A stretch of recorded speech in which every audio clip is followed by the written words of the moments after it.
Imaginez un endroit où les rêves deviennent réalité, où chaque moment est une aventure qui attend de se produire. Bienvenue dans notre histoire, un conte de courage, d'amour et de détermination qui a commencé avec un simple geste de trahison et s'est transformé en un voyage épique de dépassement de soi.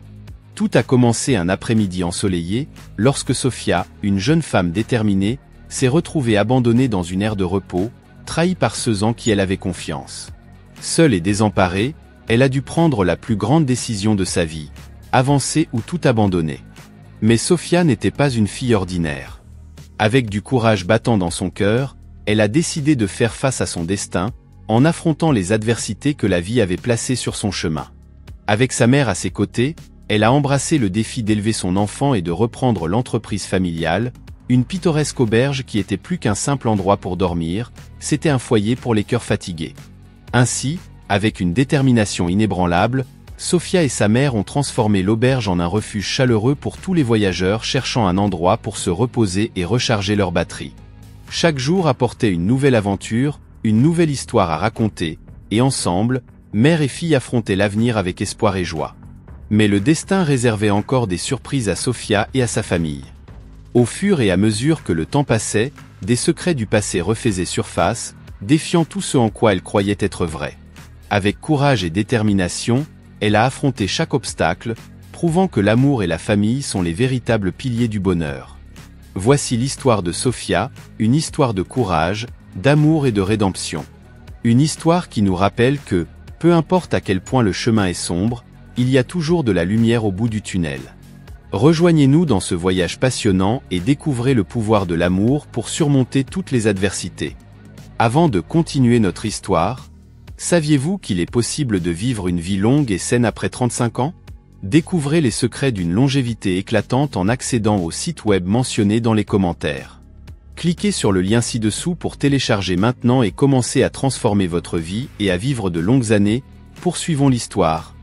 Je suis désolée, mais nous sommes déjà partis pendant que j'utilisais les toilettes dans la zone de repos. J'ai reçu un appel de Javier et je me demandais ce qu'il voulait à cette heure. En répondant, j'ai entendu Javier et ses beaux-parents rire aux éclats. « Qu'est-ce qui se passe ?» ai-je demandé. Il m'a dit quelque chose d'incroyable. Nous allons passer du bon temps en famille.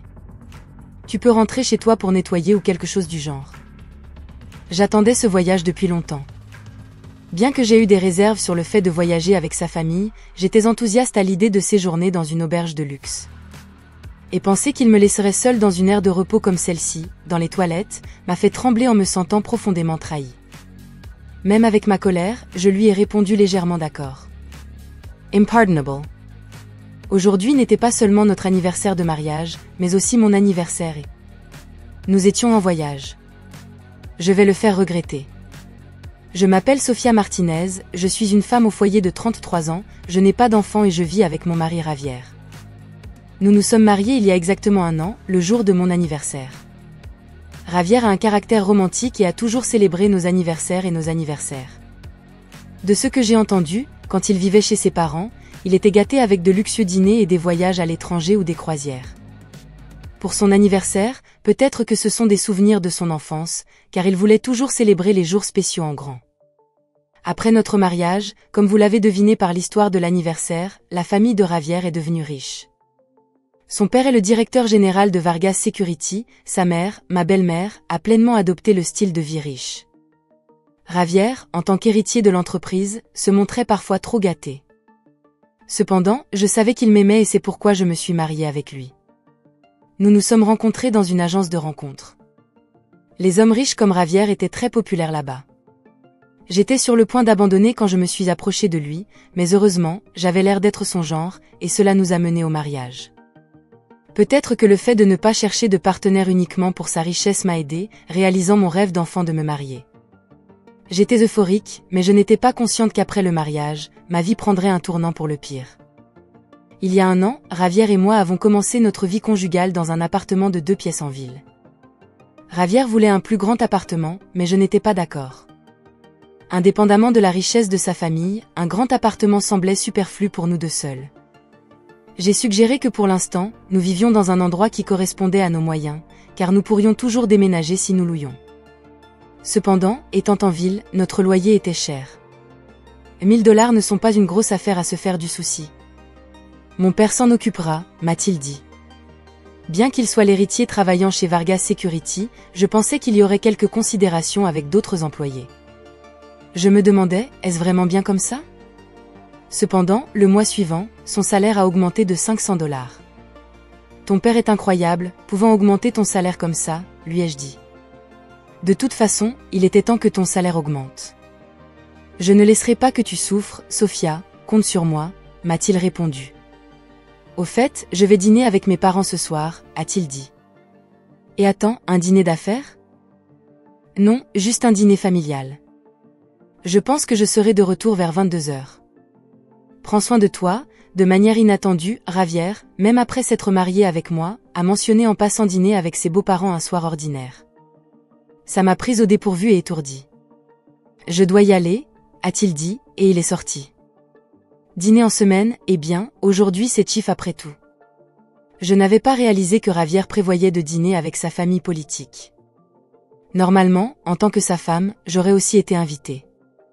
Ce n'est pas que je veuille un repas gratuit, mais il est essentiel d'établir de bonnes relations avec la famille politique. N'oubliez pas d'accéder aux liens dans les commentaires et de télécharger votre exemplaire du livre numérique afin que vous puissiez avoir une vie pleine de longévité. Profitez-en avant qu'il ne soit retiré. Je ne pouvais pas comprendre les actions de Javier et j'ai commencé à me sentir mal à l'aise avec notre vie de jeune mariée à partir de ce moment-là. Il y avait toujours quelque chose qui ne collait pas dans notre mariage après cet incident de dîner. Javier se rendait souvent chez ses parents pour des raisons comme l'anniversaire de mon cousin. Et oh, aujourd'hui je ne peux pas, maman m'a demandé de venir, étant novice, je me suis contentée de ressentir, pensant que c'était normal. Mais un jour, lorsque j'ai dîné avec une amie, Javier était absent. Elle m'a regardé surpris. Pourquoi rentre-t-il chez lui si souvent et te laisse-t-il pour l'anniversaire d'un cousin? C'est fou. Mariée depuis 5 ans, elle avait plus d'expérience que moi dans la vie conjugale. En réalisant que sa réaction était un sentiment commun, je me suis sentie gênée. Tu as raison, c'est bizarre, mais selon Javier, c'est normal. Sérieusement, ne le prends pas mal, mais il n'a pas encore vraiment grandi. Peut-être que bien réfléchi, son commentaire a touché une corde sensible. Ce n'est pas habituel pour un jeune de 35 ans, bien qu'il soit sur le point de prendre la relève de l'entreprise, que son père priorise les affaires familiales après le mariage. J'ai regretté de ne pas avoir reconnu la véritable nature de Javier avant de me marier avec lui. En rentrant chez moi après avoir dîné avec mon ami, je me suis sentie abattue. Et je suis à la maison, Sophia. Où étais-tu? Ce n'est pas normal qu'une femme prépare le dîner et attende son mari, Madame Martinez. À ma grande surprise, ma belle-mère était dans le salon. Et apparemment, Javier est allé faire des courses. Pourquoi es-tu là? Vous et Javier ne deviez pas dîner dehors ce soir. Cela a été annulé à cause de quelques problèmes au restaurant. Je pensais que Javier t'avait envoyé un message il y a un moment, tu ne l'as pas vérifié? Elle me l'a montré et j'ai regardé mon téléphone portable. En effet, il y a 10 minutes, Javier avait envoyé un message disant qu'il rentrerait bientôt à la maison, mais c'était juste quand je descendais du train. Il était impossible qu'il soit rentré chez lui et qu'il ait commencé à dîner en si peu de temps. Eh oui, il a envoyé un message, mais je viens de le voir. Quoi? C'est le problème des enfants de famille monoparentale. On voit bien qu'ils n'ont pas été éduqués correctement, les paroles de ma belle-mère m'ont poignardé le cœur. En effet, j'ai grandi dans un foyer monoparental.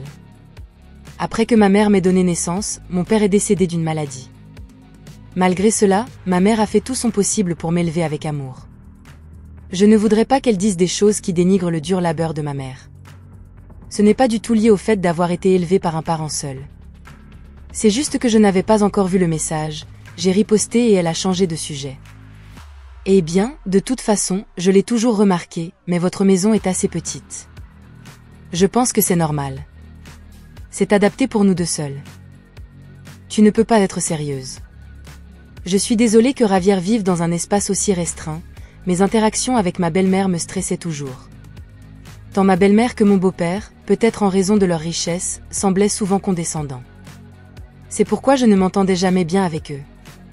Comprenant qu'il était inutile de continuer à discuter, je me suis tue et j'ai commencé à préparer le dîner.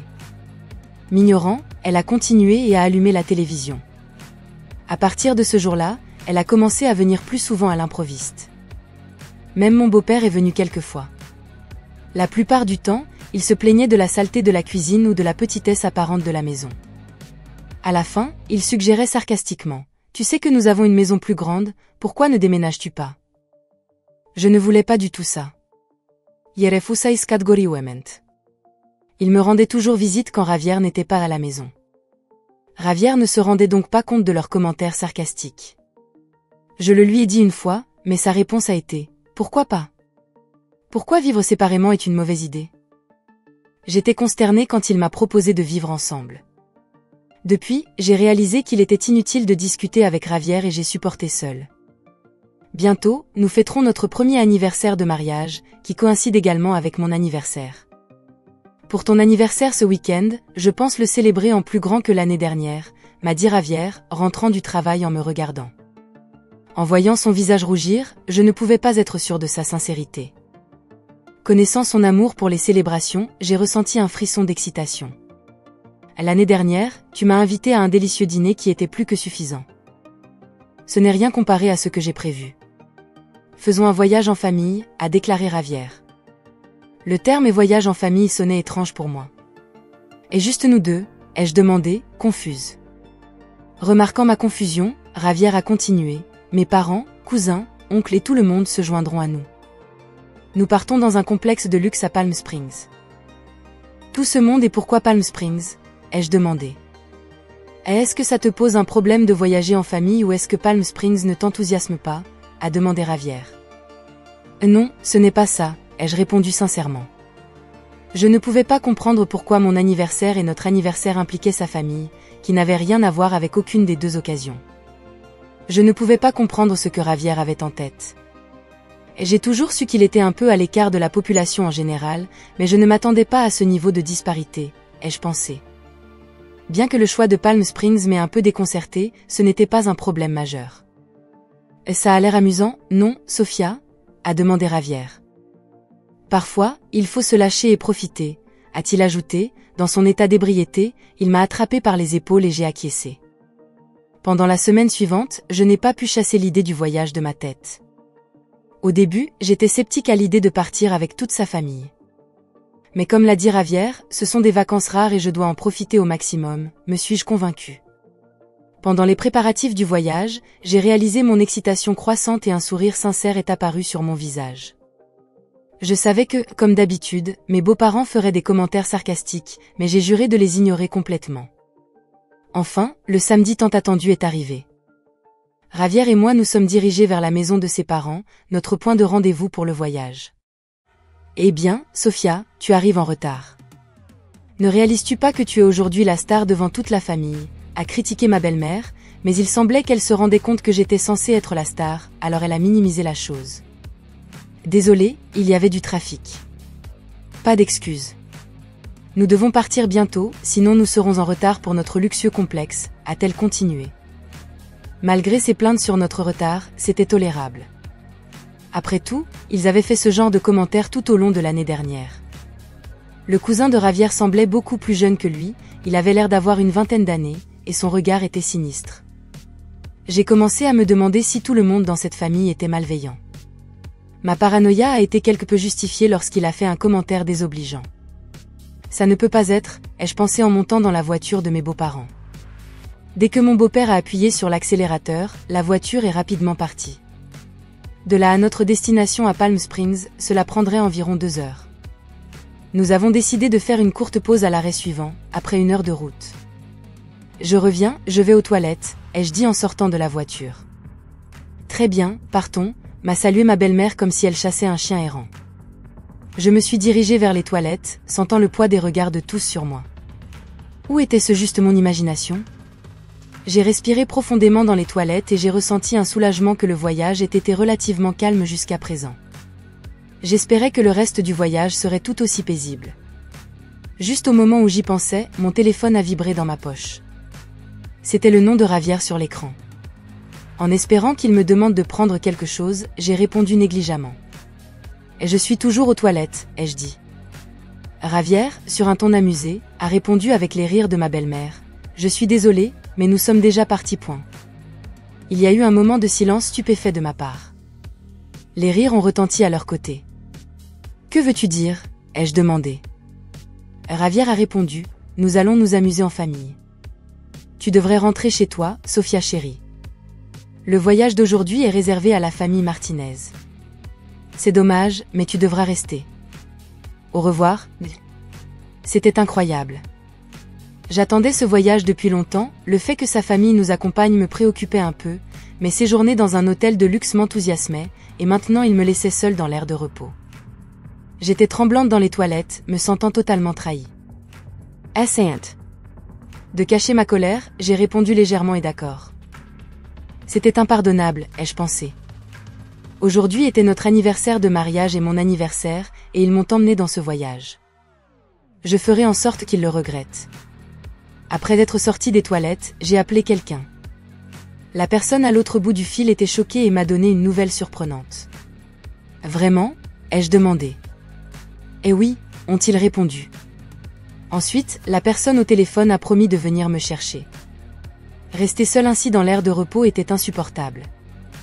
Priant pour un sauvetage à temps, 1 heure plus tard, mon oncle est venu me chercher en voiture. Je suis désolée de te déranger ainsi. Ce n'est rien. C'est une situation assez malheureuse, lui ai-je dit alors que nous nous dirigions vers un hôtel de luxe à Palm Springs. Mon oncle pencha la tête, réfléchissant, comme s'il avait réalisé quelque chose. Je pense que tu as raison, lui répondis-je. Je suis désolée, mais pourrais-tu m'y emmener? Je prendrai le train de retour. Et bien sûr, dit mon oncle, ravi de répondre favorablement à ma demande d'aller à Palm Springs. Quelques heures plus tard, nous sommes arrivés sur place. Javier et les autres étaient déjà là quand nous sommes arrivés. Il s'agissait d'un luxueux complexe avec un imposant portail, un hôtel bien connu où une nuit coûtait $1000. À la réception, on m'a dit que le dîner commencerait à 18h. « Suivez-moi, s'il vous plaît », a déclaré la personne qui m'a accueilli avec un sourire. C'était ma mère. « Sofia, cela fait longtemps », dit-elle, élégante et gracieuse comme toujours. Bien que pour les autres cela puisse sembler un peu formel, pour moi c'était indubitablement ma mère. Cette auberge est dans la famille de ma mère depuis des générations, et maintenant elle en est la propriétaire, expliquai-je. Après être devenue mère célibataire, ma mère a commencé à travailler ici. Donc cet endroit est comme une seconde maison pour moi. J'avais parlé à ma mère depuis l'air de repos et j'ai été surpris d'apprendre que le groupe de Vargas Security avait fait une réservation pour aujourd'hui. J'avais mes soupçons quand j'ai entendu qu'ils allaient dans un hôtel de luxe à Palm Springs, mais je n'aurais jamais imaginé qu'ils viendraient dans notre propre auberge. Et bien sûr, la famille ne sait pas que ma mère dirige cet endroit. Mais cette histoire, Sofia, est inacceptable. Je ne peux pas l'ignorer, ai-je commenté. Et je sais. C'est pour ça que je suis ici, répondis-je. I comprends. Pourquoi ne te changes-tu pas ici, suggéra ma mère. Je me suis préparée à accueillir les invités à la table du dîner. 1 heure plus tard, à 18h pile, la famille politique s'est réunie pour dîner. Je suis restée cachée dans une pièce adjacente pour passer inaperçue. J'ai ouvert la porte légèrement pour observer la scène. Le spa était incroyable. J'aimerais pouvoir venir ici tous les jours si je le pouvais, dit l'un des parents. Eh bien, nous pourrions venir tous les jours. Du moins, si tu deviens directeur général, nous pourrions nous le permettre, a répondu un autre. Je suis vraiment impatient. De toute façon, les subordonnés s'occupent de tout le travail, a continué un autre. Javier et sa famille, pensant être seuls, parlaient de manière assez méprisante. Mais lorsque ma mère est apparue à la porte et les a salués, la pièce s'est tue. Et aujourd'hui, c'est à moi de vous servir. Faites-moi savoir si vous avez besoin de quelque chose, a déclaré ma mère. La tension dans la pièce était palpable alors que ma mère, avec grâce, s'inclinait. Cependant, une fois le repas commencé, ils ont repris leur conversation inappropriée. Pendant tout ce temps, ma mère et moi avons observé en silence les assiettes vides devant eux. C'est formidable que nous ayons tous pu venir. Nous avons échappé à la belle-fille ennuyeuse et la nourriture est délicieuse, commentaient-ils entre eux. Si elle entend ça, elle pourrait se fâcher, vous savez, avertit un autre. Ce n'est pas comme si elle faisait vraiment partie de la famille. Pour être honnête, elle ne l'a jamais été, commenta la belle-mère. En entendant les mots blessants de ma belle-mère, ma frustration atteignit un point presque insupportable. À ce moment-là, ma mère entra dans la pièce avec une assiette de dessert chargée de gâteaux et de fruits. Et j'ai entendu dire qu'aujourd'hui c'était l'anniversaire de mademoiselle Sofia et aussi son anniversaire de mariage. Où est-ce que mademoiselle Sofia est assise ? Demanda-t-elle. Devant la question de ma mère, la famille se regarda, perplexe. Personne ne leur a dit ? Demanda-t-elle.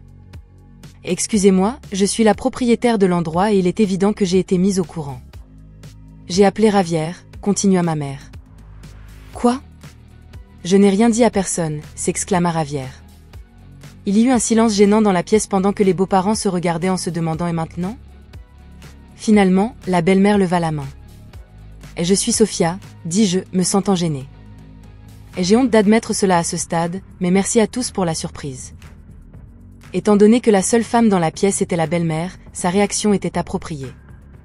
Cependant, ma mère esquissa un léger sourire en la voyant agir.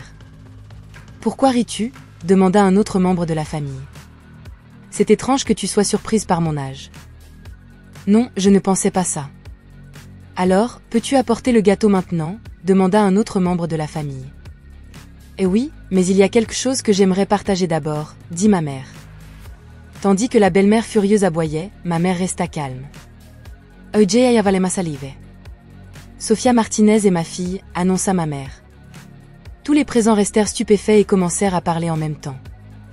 Voyant l'opportunité, j'ouvris rapidement la porte de la pièce adjacente et me joignis à ma mère. « Et bonjour. Voici ma mère, la propriétaire de l'endroit. C'est un plaisir de vous rencontrer, m'exclamai-je. Sofia, que fais-tu ici et que veux-tu dire par le fait que... C'est ta mère ? Demanda Ravière. C'est exactement ça. Cette auberge est la propriété de ma famille. J'ai l'intention de reprendre cet endroit un jour, répondis-je. En vérité, Ravière n'avait jamais rencontré ma mère, en partie parce qu'elle était occupée avec l'auberge et parce que Ravière et ses parents insistaient pour ne pas la rencontrer en personne. Bien que Ravière m'ait appelé au téléphone pour la présentation de notre mariage, il ne l'avait jamais rencontrée en personne. C'était une présentation peu conventionnelle, mais je pensais que ma mère l'avait acceptée. Alors, selon vos conversations précédentes, vous pourriez vous abstenir de vous moquer et de déprécier ma mère pour être une mère célibataire. Nous exposions simplement les faits, ajoutai-je. C'est vrai. Quel est ce soudain drame ? Pourquoi tant de ressentiment ? Demanda l'un des parents. Ni Ravière ni sa mère ni personne ne semble se rendre compte à quel point ils m'ont manqué de respect, pensai-je. Exaspéré, je laissai sortir la rage que j'avais accumulée. Ah oui, j'ai du ressentiment. Et oui, Ravière, ça commence par toi. Je pensais que tu étais une bonne personne quand nous nous sommes mariés, mais il s'avère que tu es un fils à maman. Tu t'es marié avec moi, tu devrais donc me prioriser avant tout, criai-je. Non, tu ne t'es pas allié avec tes parents pour te moquer de moi, ajoutai-je. Javier resta silencieux. Ma mère et moi avons écouté en silence son emportement ainsi que celui de mes beaux-parents. Pourquoi me traite-t-il ainsi ? Si je suis si dérangeante, je peux partir de la famille Martinez maintenant même, menaçai-je. Quoi ? Deviendras-tu une célibataire solitaire et pauvre ? Es-tu sûre d'être seule ? Se moquèrent Ravière et sa mère. Tant la belle-mère que Ravière se moquait, regardant d'un côté et de l'autre entre ma mère et moi. Je les regardais avec fermeté. Peu importe. En fait, je suis enceinte. Je ne me sentirai pas seule, annonçai-je. Et si j'hérite de cette auberge, je n'aurai pas de soucis financiers, ajoutai-je. En vérité, j'avais appris ma grossesse la semaine dernière et je ne l'avais pas encore dit à Ravière. Seule ma mère était au courant, c'est pourquoi elle ne fut pas surprise. Et un enfant ? De quoi parles-tu ? Je n'étais pas au courant. Attends, Sofia, si c'est vrai, ça change les choses. Tu aurais dû nous le dire avant, dit Ravière, changeant d'attitude. Et en apprenant que j'étais enceinte, la famille a immédiatement changé d'avis. Je ne pouvais plus supporter leur comportement inconstant et déraisonnable, alors j'ai crié une fois de plus, non, ma décision est irrévocable. Poursuivons le divorce par l'intermédiaire d'avocats. Je vivrai heureuse avec mon enfant et ma mère, concluai-je. En disant cela, j'ouvris la porte de la pièce dans laquelle ils étaient sortis. La porte se referma brusquement avec un bruit aigu.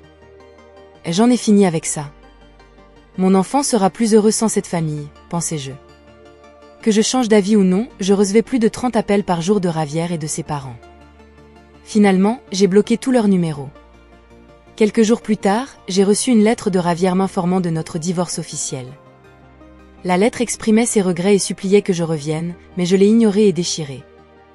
Je pensais que je pourrais négliger notre enfant tout comme il avait priorisé ses parents par rapport à moi. Et je ne voulais pas ça du tout, réfléchis-je. Être seul et solitaire serait leur destin. Pas le mien, pensais-je. Je pensais qu'il devait profiter de sa vie de célibataire. Actuellement, j'élève mon enfant dans mon ventre et je discute de projets d'avenir avec ma mère. Une fois que l'enfant sera né et aura un peu grandi, j'ai l'intention de l'envoyer à la crèche et de me joindre à l'entreprise familiale. Le chemin pour devenir la prochaine propriétaire sera long, mais je suis déterminée à élever mon enfant comme il se doit et à travailler dur, concluais-je. Mes jours étaient remplis de préparatifs pour l'arrivée de mon fils et des responsabilités à l'auberge. Chaque pas que je faisais était empreint de détermination et d'espoir pour l'avenir. Avec le soutien inconditionnel de ma mère, je me suis plongée dans la gestion de l'entreprise familiale, apprenant chaque détail et affrontant les défis avec courage.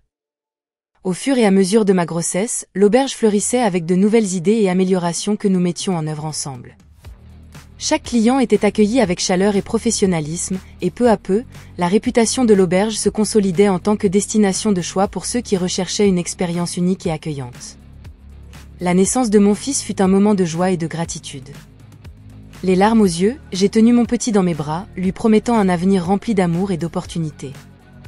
Ma mère, rayonnante de bonheur, est devenue une grand-mère affectueuse et dévouée, et ensemble, nous avons formé une équipe formidable, élevant le petit avec amour et dévouement.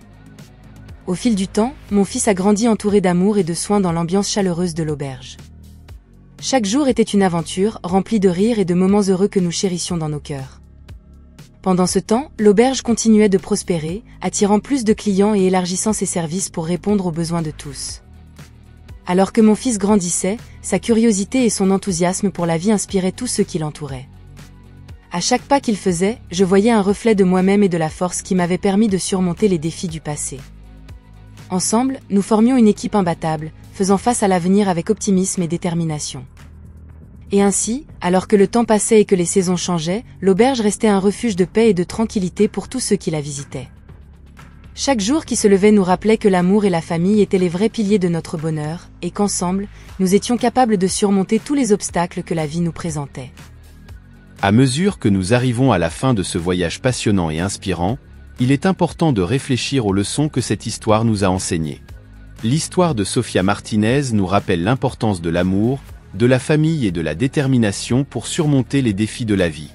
Nous avons vu comment l'amour inconditionnel d'une mère et la volonté d'une femme peuvent transformer les adversités en opportunités, construisant un avenir brillant même face aux circonstances les plus difficiles.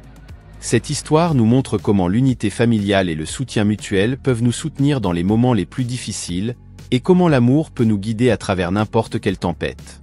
C'est une histoire d'espoir, de résilience et de foi, qui nous rappelle que même dans les moments les plus sombres, il y a toujours de la lumière au bout du tunnel. Maintenant, je vous invite à réfléchir à ces leçons et à les appliquer dans votre propre vie.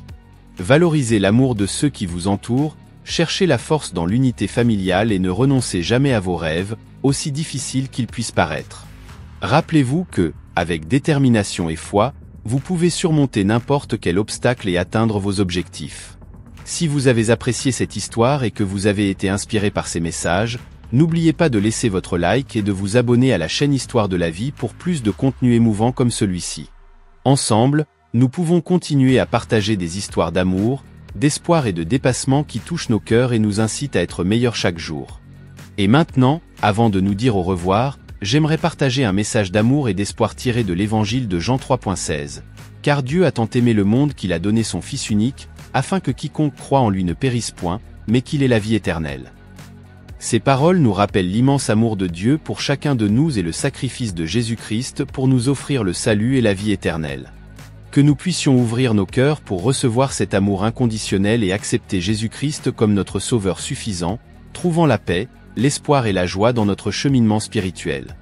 Que l'amour de Dieu nous guide et nous fortifie dans tous les moments de notre vie, nous rendant des instruments de son amour et de sa miséricorde envers les autres. Que ce message d'amour et d'espoir puisse éclairer votre chemin et remplir votre cœur de joie et de gratitude.